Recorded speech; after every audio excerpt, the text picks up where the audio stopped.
আপনারা সবাই জ্বলে পুড়ে ছারখার হয়ে যাবেন।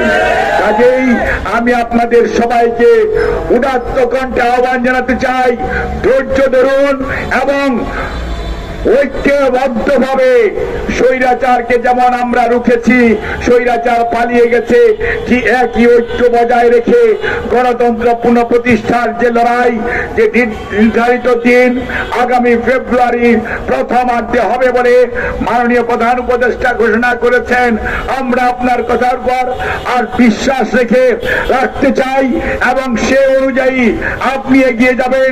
দেশের সংখ্যাগরিষ্ঠ মানুষ আপনার সাথে আছে। কোন অবস্থাতেই ষড়যন্ত্রকারীরা বাংলাদেশের মানুষের বিরুদ্ধে, গণতন্ত্রের বিরুদ্ধে, জিয়া পরিবারের বিরুদ্ধে এবং সর্বোপরি শহীদদের রক্তের বিরুদ্ধে ষড়যন্ত্র করে কামিয়াবি হবে না। জয় হবে জনগণের,